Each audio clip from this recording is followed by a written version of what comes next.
美国喊了半天，干打雷不下雨，日本等不及了。不待美国组织人手，日本决定自己先行动起来。这是知道中国不会放过自己，也不指望美国保护自己了。今天我们来聊聊，不等美国，日本决定先动手。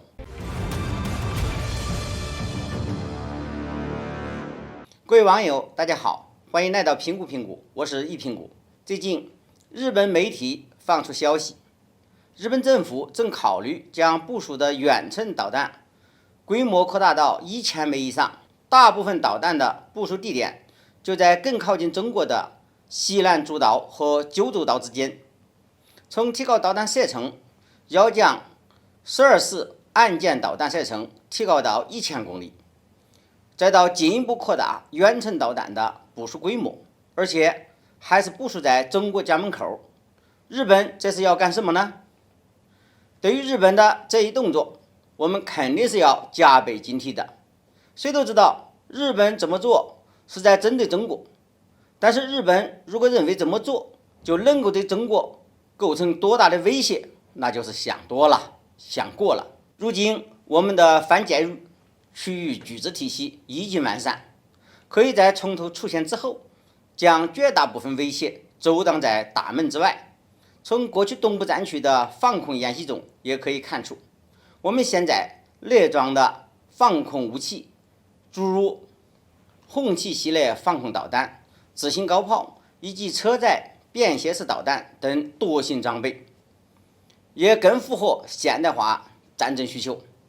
成为了敌方战机、无人机或导弹难以逾越的一道墙。而且被动挨打也不是我们的风格。东风导弹前段时间出境，足以向日本证明，只要日本有什么不规矩的动作，那我们就不介意在日本境内放烟花。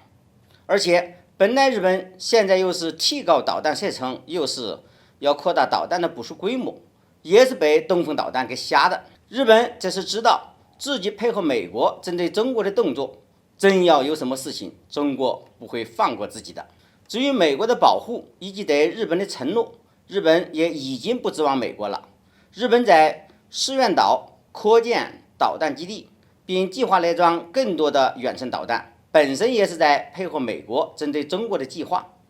美国一直就将东风导弹视为威胁，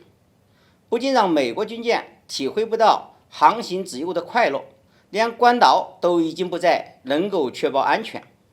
所以才会提出一个所谓的太平洋威慑计划，要沿第一岛链部署导弹。而按照美国的计划，要办成这件事，那就不能只有美国和日本参与。一方面，美国和日本想要拉更多的人分担风险；另一方面，要有更多的人参与其中，那也能更好的从战略上围堵中国。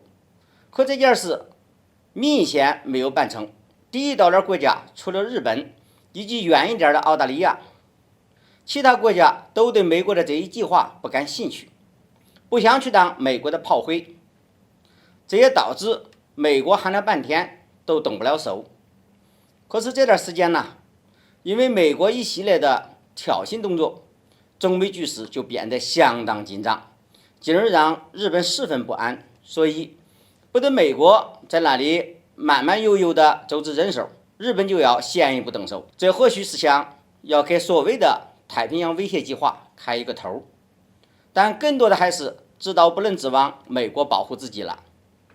历史的教训告诉日本，被美国保护的国家往往下场都不是很好的。远的不说，就说乌克兰好了，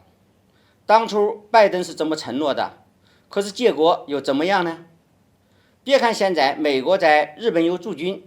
但是可以保证，只要是局势紧张，进而引发冲突，美国也会毫不犹豫地抛弃日本的，然后再玩弄各种舆论，再加上几件武器装备援助的把戏，让日本人流干最后一滴血。好，今天的话题就聊到这里，我们下期再见。